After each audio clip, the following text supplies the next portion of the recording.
This is The Ridge on Air. Welcome to this episode of The Ridge on Air. I'm your host, Boo Prince. It's great to have you with us. And in this episode, we are going to continue with a couple more voice notes from our boys, hearing about their experiences through lockdown. And I'm sure everybody is hugely looking forward to the holidays. It is, after all, the last week of term. And I think parents are also pretty tired. So we've asked our parents to give us some voice notes about their experiences of lockdown too. So that's coming up later on in the show. Then we're also going to be introducing you to Carol Shute. Now, Carol is our new Director of Choral Music at the school, a remarkable teacher who's absolutely been thrown in the deep end here because she actually started her appointment with us once lockdown had already started. So a very unusual circumstance, and she's done such an extraordinary job. We're actually even going to be hearing a little bit of the music that she has done with the boys through this crazy time.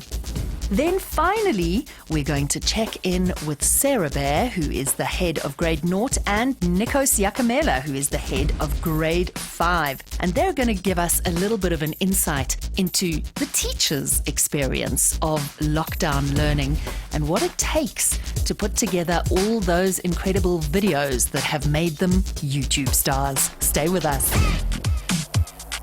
You're listening to The Ridge on Air.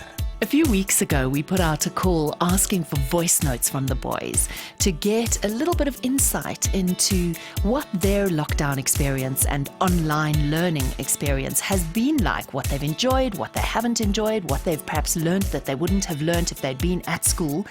And we had such a great response that we've carried over some of those wonderful voice notes to include in this week's episode. So these voice notes come to us from Felix Jackson, Oliver Stewart, Nicholas Goussard, Matteo De Gennaro, Matthew Smith, Jamie Olivier, Lunga Mtambo, Bradley Legg, and Mohammed Mula. Notes from The Ridge. Firstly, boringly, I learned to knit. I also made a shadoof in lockdown for school. I think I would have done that anyways though. The environment has changed because no one is polluting the atmosphere or hurting the animals, so the earth is healing. I've learned to bake, and now that it's lockdown, I've had lots of time to bake new recipes. My favorite dessert to make is malva pudding. This whole new world way of living is scary, and it is important to talk about your feelings. Over this time of lockdown, I realize how much better normal school is because I can see friends and I can get so much more work done. I have a question. Where is Ridgie in lockdown? I think he's in the coast, flying with his friends. Mommy isn't really a good teacher. Well, I won't say what they're worst at, but I'll say my mom's best at teaching Afrikaans and my dad's best at teaching Zulu.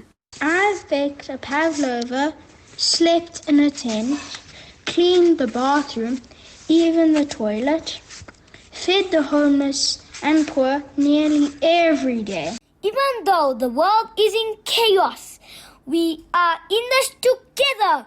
Together we are stronger. Together we can do anything. This is The Ridge on Air. So, as I was saying in the beginning, I want us to meet Carol Shute. Carol is our new choral head at the Ridge, and Carol's been doing some really extraordinary work since she started at the school. And of course, many of us actually haven't met her except online because, Carol, you only joined the school after lockdown, is that correct? Yes, good morning, Boo. Nice to meet you or e-meet you. It's been quite challenging to start from behind a screen, but it's been a good experience mostly. Well, welcome to the Ridge, Carol. We're so delighted to have you. And I know that lots of the mums and dads, and certainly the boys, will have seen your fantastic, fantastic music lesson videos. And I just think you've been so incredibly creative, taking us outside and making music with glasses of water and all kinds of fabulous activities, which really kind of, extend our brains in terms of thinking about sort of the scope of music and how music is made and where it comes from and how it's all around us. So I've absolutely loved that. Tell me about some of the inspiration you've had for some of those lessons. Well, I really had to dig deep and open my creativity box and think outside of the box as well. Usually in music lessons, we'll high-five each other and do lots of things in pair work and do dancing and things like that, which we can't really do online when we're sitting by ourselves in our homes. So I've had to reinvent many of the activities and also just try and think, what do you guys have at home that we can use to help the kids understand different musical concepts and make it fun. Music is usually an outlet lesson as well as something important for the kids to learn. So I've really tried to make it a lesson that they have enjoyed, rather trying to figure out things that they have to learn in terms of the curriculum. So that's been my aim. And yeah, it's been fun to learn some new technology and put videos and things together for the boys. Talking about videos, I mean, you have embarked upon a brave and extraordinary adventure with the virtual choir. And I'm just dying to hear all about how the idea came together and what you've achieved, because hopefully we're going to be able to hear some of the virtual choir music. Tell us about that journey. Yes, well, I thought it quite strange to start at the Ridge as the Director of Choral Music not being able to have choir. So I thought we needed to make a plan, and so we made a Google Classroom for the different choirs in the school, and the boys log on each week. But the difference from a normal choir rehearsal is that they all have to be on mute. So they can see me on my screen and they get to see me playing the piano and have the lyrics and everything on my side. But they're basically singing solos at home. So what we did is many choirs have organized virtual choirs during this pandemic, and I thought it would be a good opportunity for our boys to actually hear themselves and do something and use this time that we are in to try something new. So yeah, we moved the choir into a virtual space, and we have the virtual choir video which will be aired for the Founders Day Assembly, so please check that out. The boys are looking amazing and they're making me smile. So even though we can't be in the same space to hear each other and sort of have the fun as we do in choir rehearsals, we've made a plan and the boys are sounding good. So I'm very proud of them all. Well, I think, one of the things which has been so extraordinary about how you've achieved it. I mean, it's one thing for experienced choristers and musicians and so on to take on a challenge like virtual choir. But we're really talking about kids here who have embraced this challenge. And I think one of the things that has been so impressive to me is to realize that our kids actually are at a point where they've had such a great musical foundation at school already that they've more than embraced the challenge of taking on a virtual choir. And I've seen the video, and okay, I'll tell you the truth, I got really kind of emotional because it's just beautiful. Yay. Thank you, Boo. I appreciate that. The boys have been so amazing, and I asked for some help from the parents just to make sure that we could highlight them in their best way. And it's hard singing a solo when you put the accompaniment in your ear and you're singing there on your own. It's quite isolating. So the challenge of that, the boys have really risen to that and presented wonderful audio clips that we could actually put together to create the virtual space. And actually we've extended it not just to the choirs, to all the boys who are playing musical instruments. So we're actually going to do a virtual soiree that will showcase at the start of term 3, as opposed to us all being together, which it's so sad that we can't, but it's great that we can still find another alternative platform to still keep the music alive, which is so important during this time. Well, thank you so much for that, Carol. I just think it's an extraordinary achievement. And one of the upsides of it is that quite often in a choral setting, as an audience member, you're sort of quite far away from the individual members of the choir. And so it can be quite difficult to see their faces up close. And I think that one of the things that virtual choir gives us that a live choir wouldn't is the opportunity to see those individual faces close up. And that's very, very moving. So sometimes we have to look for the ray of sunshine in the cloud of the moment that we can't be together, right? Absolutely, absolutely. And it's wonderful because when you usually watch a choir, sometimes you just scan from, like you would read a book, from your left-hand side over to your right, and then you might just focus on one particular face. And the video also just helps to bring the joy about of listening to choral music, which is great. Absolutely. Carol, tell us a little bit about the piece that we are going to listen to now. So this piece of music is called I Am But a Small Voice, and it was originally written by Roger Whittaker.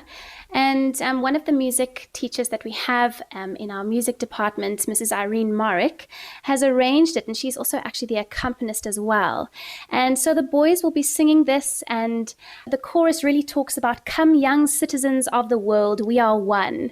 And in this time of sort of such uncertainty and all having to be separated in our own homes, it really brings the feeling of music can unite us. And even though we have to be on our own islands, we can actually put everything together and be united. And no voice is too small to add to the awesomeness of togetherness. I love that message. Carol Shute, thank you so, so much for your time today. It's such a wonderful pleasure to have you as part of our special Ridge community. I think we are so privileged to have someone of your caliber and experience and enthusiasm working with our boys. Thank you so much. Thank you, Boo, and I look forward to meeting all of you, your boys, and in the next couple of months. So stay well, stay safe, and I hope you listen to lots of lekker music. I am but a small voice, I am but a small dream, to smile upon the sun, be free to dance and sing, be free to sing my song everywhere.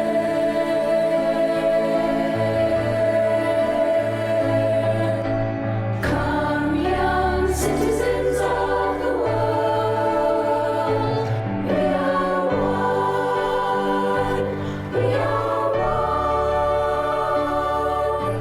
Come young citizens of the world, we are one, we are one. We have one hope, we have one dream, and with one voice we sing.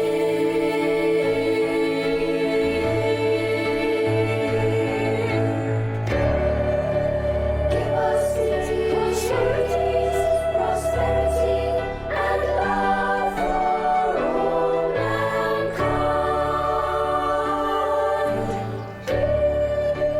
Give us peace, prosperity, and love for all mankind.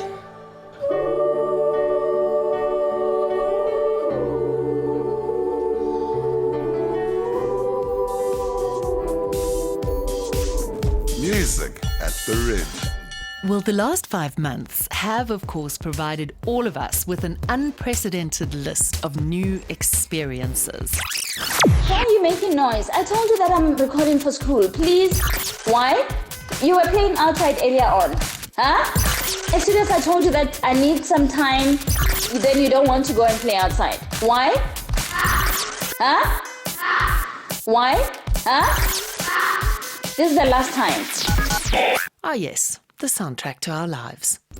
So last week, we put out a call asking for voice notes from parents because we wanted to get some insight into your experiences of the last 5 months. So these messages came to us from Gina Ackerman, Ntakong JC Masitela, Mara Cool, Susie Bowling, Jackie Shamali, Nicole Shamali, Sarah Carmichael, Sharon Maja, and Jeanette Schwegman.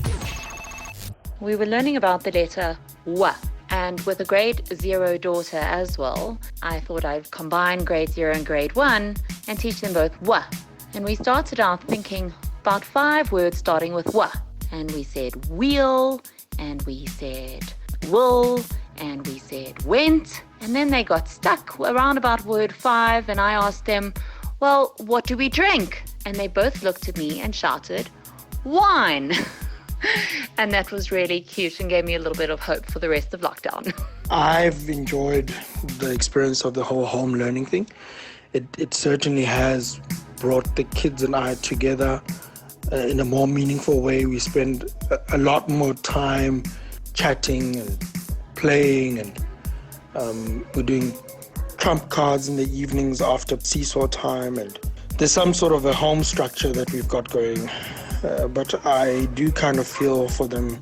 They do want to get outside. They do want to get into the school environment. But obviously, the times that we live in now don't allow for that to happen. I have a sneaky suspicion that I'm not alone, and that I never realized how much bribery and corruption would be involved in lockdown teaching. Somebody wants to be doing his favorite things, and I'm left trying to catch a cloud and pin it down. Having lived in a COVID cocoon now for over 17 weeks, neither visiting anyone nor accepting visitors, I often wonder what the impact of this will be on Christopher, who's 9, and Emily Rose, who's 11. But my worries are often downplayed when I see, as siblings, how strong, resilient and brave they are now, and how close they have become to one another. I never realized just how adaptable boys and families could be. Within a few weeks, everyone had morphed into online learners and support teachers, and it became a new reality. And quite honestly, I can't actually imagine or remember what old Ridge life was like. I probably miss it, but I'm quite amazed at how we all adapted so easily. I thought I was a great English teacher, but remembered that I had some dyslexia. Only late onset, only discovered at university when I got to a toga party dressed as a goat. Some of the realizations I've come to, courtesy of lockdown, are that I love my garden. It's a mental sanctuary and a cricket oval wrapped into one. I know exactly what fractions are, but unfortunately, I'm a below par teacher of the concept. I have a problem in understanding that repetition plus increased volume do not necessarily constitute an explanation. I had to find, creative ways to engage him, like, giving him rewards, and, he'll be excited for like a day, and then the next day it doesn't work, demerit points, and then mention that, if you haven't done your activities, you'll have to face Mr. Stanley upon, return to school. That was one thing that really worked. What I've learned about myself in this time of lockdown is how incredibly wasteful I had become in terms of my time and actually also money. I've realized how beautiful it is just to be quiet and still and have one day blend into the next and spend quality time at home. I've started baking, knitting, doing all sorts of things that I haven't done in so long. So whilst it's been incredibly tough on many levels, there's also been some huge benefits. And I hope that this learning I can keep with me when things open up. And gosh, will we ever go back to how we were before? In some ways, I hope not. Email us at onair@ridgeschool.co.za. Okay, welcome back. So I have been dying to get these two characters on the podcast for quite a while, and I'm going to introduce you to Sarah Behr, who is the head of grade 0, and Mr. Nico Seakamela, who is the head of grade 5. And, both of them pretend to be very serious teachers, but if you know anything about them, you'll know that they are both hilarious and brilliant. And so the idea of getting them together on the podcast almost feels like a festival rather than an interview. But welcome to the two of you. I'm delighted to have you with us. Thanks, Boo. Hi, everybody. Hi there, Behr. Very happy to be here. So I wanted to pick your brains because I know that, well, certainly in the case of Nico, he probably should have been in the business of entertainment if he wasn't going to be a teacher, because all of us will remember the day that Ridgie movie was introduced to us, and there was Nico with a hat on, a top hat and a microphone and a pink feather boa, which I thought, suited him down to the ground. So that was my first introduction to Nico. But Nico, these days you're a bit of a YouTube star as a teacher, as all the teachers have become. How's that journey been for you to move to online learning? It's been rather difficult, to be honest with you, as I enjoy having my boys around and just being able to speak to them and have them in front of me. You get to pick up on all those little nuances, body language, and when you're at home, it's rather difficult. But haven't the online meetings also, in their own way, given you a different kind of an insight into the kids' lives and their families? Yeah, I certainly think so, Boo. I mean, it's been a real treat to be introduced to everybody's pets, and certainly from a junior prep perspective, we have really been welcomed into everybody's homes, whether the parents knew it or not. So that has been something really interesting. But I think also in terms of relationship building, those boys have been invited into our homes as well. So certainly a relationship like we've never had with our children before. And do you think that's a good thing, or do you think it's somehow crossed a line? That's an interesting question. I think it depends on your personality as a teacher. For me, I don't feel like it's crossed any lines, but I'm quite an open book, so I don't really mind those kinds of things. But perhaps for certain families and for certain teachers, it has felt like it's crossed a line. So I think it's totally dependent on who you are. So, guys, tell me a little bit about how different your days are, because it is a different experience teaching to a camera. And even though school started early when we were all coming to school, I'm sure your days are starting even earlier than they used to, because now you have to have your videos up on the day before like 8 o'clock in the morning. Yeah, absolutely, Boo. I mean, that's certainly something that I have had to get my head around, is just making sure that my face looks camera ready before 8 o'clock in the morning. And I think usually in person, you can have a walk to school, which like plumps up the bags under your eyes, that kind of thing. Whereas having to film yourself on selfie mode before 8 has been something interesting to get used to. But I mean, now the confidence level is at an all-time high. I mean, birthday messages to my friends have never been so personal ever. So Sarah, have you become a selfie queen? I'd like to say that I've tried to keep it as much for school purposes, but I mean, can't help yourself every now and then now that the confidence is there. And for you, Nico, are you battling with the makeup routine in the morning? Yeah, it's not so great. I'm struggling to find some blush that will suit my tone at the moment.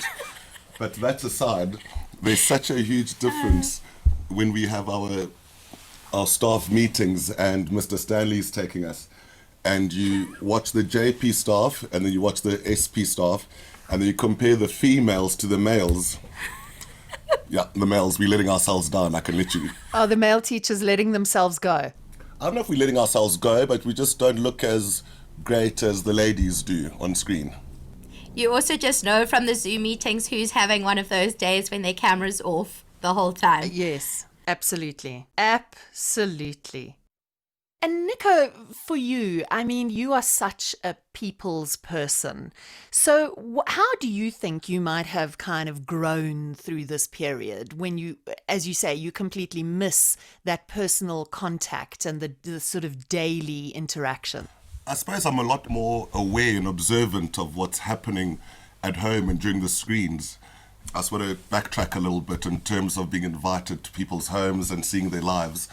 The amount of hair curlers I've seen at 8:30 and parents running around and making sure that their boys are ready for a meet has been absolutely hilarious. I'm totally the mum in the dressing gown. I mean, without a shadow of a doubt. It is hilarious. I've even had a few conversations with parents at home. Tell us more. Okay, we like to play the language game. So I'll throw out something like, boys, please give me the definition for personification. And they've got to say inanimate objects, you know. They just basically give me the definition. And I'll go around and ask them parts of speech, figures of speech. But you'll often find that there's a Nico type character at home who maybe not, or maybe hasn't studied their work and their parts of speech. And every now and then you just see these eyes shoot up above the screen, and you know very well Momsy is standing there with either cue cards or prompting them with answers. And then now he's got to throw in a little random question. You can see them all like running around. Or if you ever ask your boys to switch on the mics, oh, that's hilarious. You just see movement and shadows moving in the background. Now, you know, this is so funny because it makes me reflect on a beautiful article that Tessa McMurray wrote. And for those parents who may not be familiar with Tessa's the head of grade 2. And she wrote this fabulous article, I don't know, probably 2 months ago now, talking precisely about the experience of online learning and kind of what you see going on in the background, and how often she gets worksheets with cursive writing on them. And she knows very well, she's in grade 2s haven't learned cursive writing yet. And I think, you know, there are all these parents who are sitting there, like me, going, you know, grade 1 and grade 2 are much harder the second time around. And I'm sure that you guys have all kinds of experiences of work that you've received that you know very well has come from parents instead of kids. How do you react to it? From our side, being grade 0 specific, obviously a lot of their work is drawing related, not so much writing.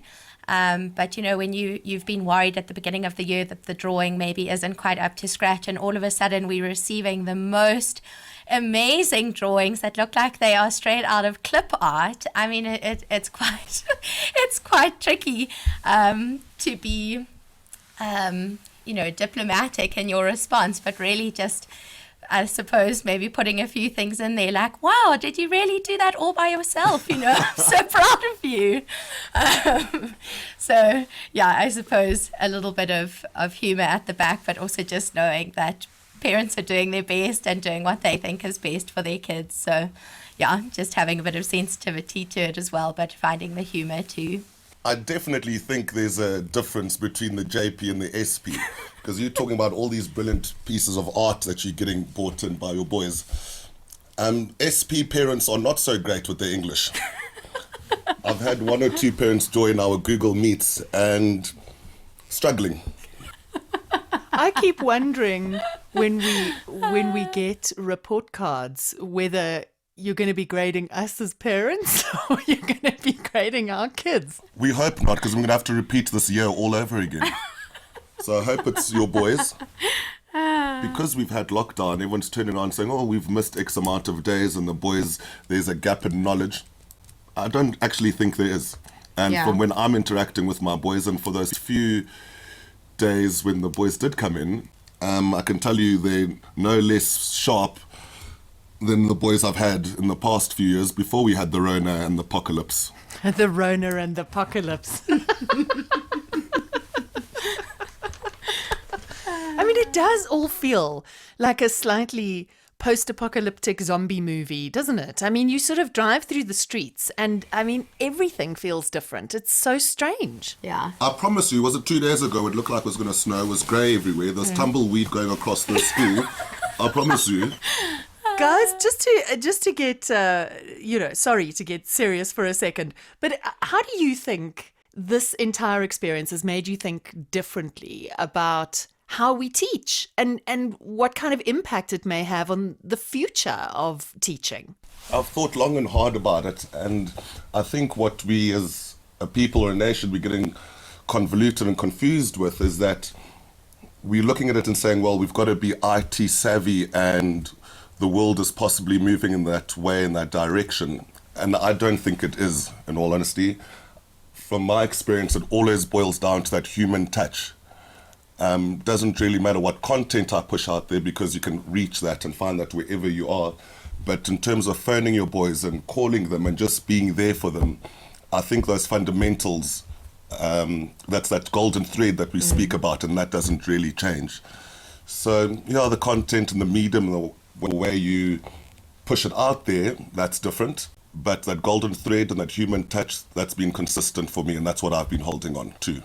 And for you, Sarah? Yeah, Boo, I think, we so often as teachers think we need to prepare ourselves as to what teaching can look like, and it can't always look the same, and I totally agree with that. But what it's really made me realize is that what we do in our classrooms, whether it's involving technology or not, is of utmost importance. As Nico said, that human contact with one another and actually seeing each other in person is what school is all about. So I think that so often we feel like we're under pressure to go more technology, when actually there is just so much beauty in being present with one another, and with the boys being able to be with one another and actually just play together and have fun and have conversations in person. I mean, I think for little people especially, obviously that's my experience from this, is that even if you try and set up little online play dates and things like that, it's just not the same. So I think it's really made me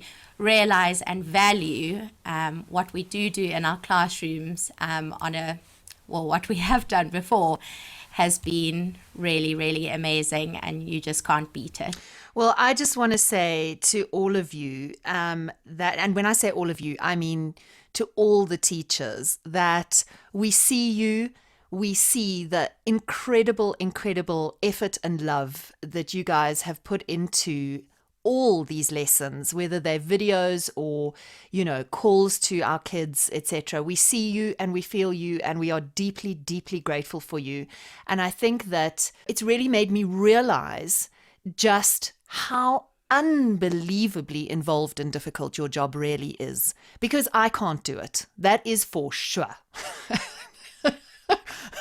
We've had several near stabbings over English comprehension, and I don't think you're the only one. I'm quite sure I'm not. So we love you and we are grateful for you, and we cannot wait to get back to school. That's all I can tell you. So thank you so much for chatting to us. Only a pleasure. Yeah, it's been such fun. Thanks, Boo. Thank you so much. That's Sarah Behr and Nico Seakamela. Nico's the head of grade 5 at the Ridge, and Sarah Behr, the head of grade 0. Cheers. Bye. Well, that's it for this episode of The Ridge on Air. Thank you so much for being with us. And do look out for our next episode, when we are going to be doing a special feature on our remarkable grade 7 boys and the crazy 2020 that they have had. Until then, I wish you a safe and happy August holiday. You're listening to The Ridge on Air. The Ridge on Air is brought to you by Prince Media, voiceover, media coaching, and podcast services. Visit princemedia.co.za for more.